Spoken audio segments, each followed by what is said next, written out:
பிதா சுதன் பரிசுத்த ஆவியின் பெயராலே ஆமென். யோவான் எழுதிய நற்செய்தியிலிருந்து வாசகம். அதிகாரம் 8 இறை வசனங்கள் 31 முதல் 42 முடிய.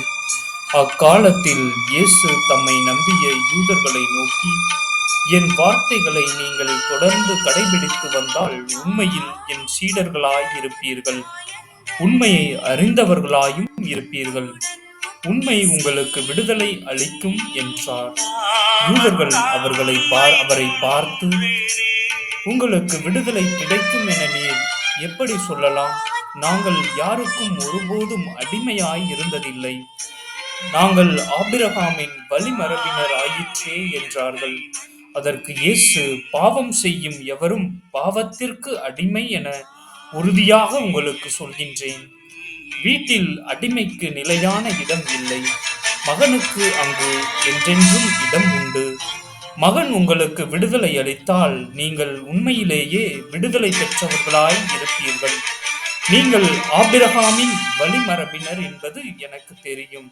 ஆனால் என் வார்த்தை உங்கள் உள்ளத்தில் இடம்பெறாததால் நீங்கள் என்னை கொல்ல முயல்கின்றீர்கள்.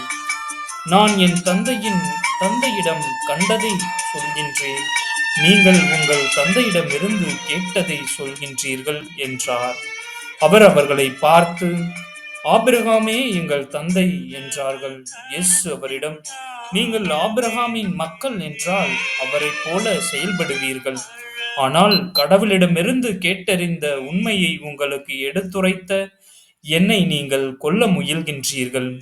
ஆபிரகாம் இப்படி செய்ததில்லையே, நீங்கள் உங்கள் தந்தையைப் போல செயல்படுகிறீர்கள் என்றார். அவர்கள், நாங்கள் பரத்தமையால் பிறந்தவர்கள் அல்ல, எங்களுக்கு ஒரே தந்தை உண்டு, கடவுளே அவர் என்றார். இயேசு அவர்களிடம் கூறியது, கடவுள் உங்கள் தந்தையெனில் நீங்கள் அவர் மேல் அன்பு கொள்வீர்கள்.